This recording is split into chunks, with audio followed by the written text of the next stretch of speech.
Our return to Fortnite's glory days is just about to end, which can only mean one thing. I'm back in order to unlock the max level skin Omegarok in one day.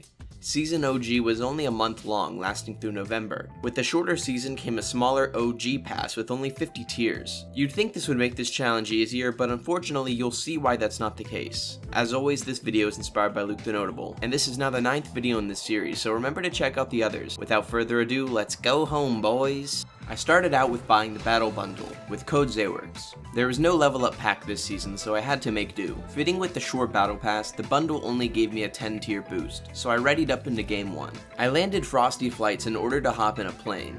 The main big quest I wanted out of the way was to visit 20 named locations, and within a couple of minutes of looting, I was off.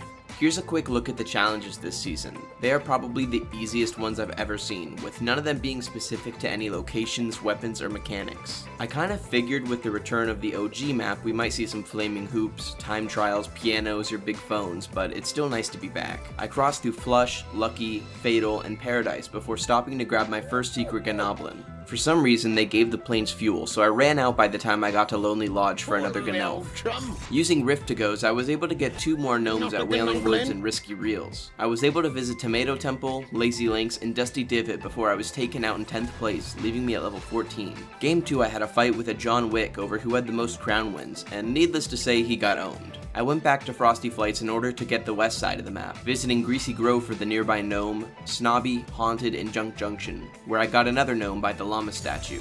I tried to check Pleasant Park off, however I was getting fired upon, so I changed course for Loot Lake. Later I ran out of fuel trying to get away from the same guy from Pleasant. Fortunately, I landed my plane next to a rift encounter and got away using a grapple glove. I visited Tilted Towers and was able to get both the gnomes next to Shifty Shafts. I found another plane and flew into the storm just to mark Pleasant Park on my map. I swooped past Salty Springs and Retail Row, finally finishing the locations quest, until getting over to Dusty for the last gnome and to gain shields with mushrooms. Much later on, I got into an altercation with a player, and I kinda feel bad because they definitely hit me here and did no damage. I wouldn't last much longer after that, dying 2nd place and leaving me at level 19. I landed at the hero base in game 3. I was focusing on non-combat quests. I also knew this early that I would need to focus on my milestones. I got done challenges to open a chest after landing, hitting weak points, collecting rare or better items, sprinting, and crouching distance. Later near Risky Reels, I encountered a bot, which was good because I only needed 1 kill to advance my Survivor milestone. If completed, these give you 20k XP per game, which is definitely needed considering I'm quickly going to run out of XP. I got beamed out of the sky in 4th place and level 22. Now that I was done with nearly all of the non-combat quests, I decided to switch into Team Rumble in Game 4. I was focusing on rifle, shotgun, and SMG damage in this game. Along with that, I was completing any milestones I could. I completed the rifle and shotgun damage and even got the last kill, which is always fun. You can see there was a 2-hour gap between Game 4 and 5, and that was because I got a little baby axolotl. Everyone type hello in the comments. Anyways, Game 5 I finished literally every quest besides Survive Storm Circles, and it only left me at level 30. I dropped into Viking Village in Game 6, getting an immediate 3 eliminations. At this point I'm just playing solos, with the milestones being the only way I can try and work for XP.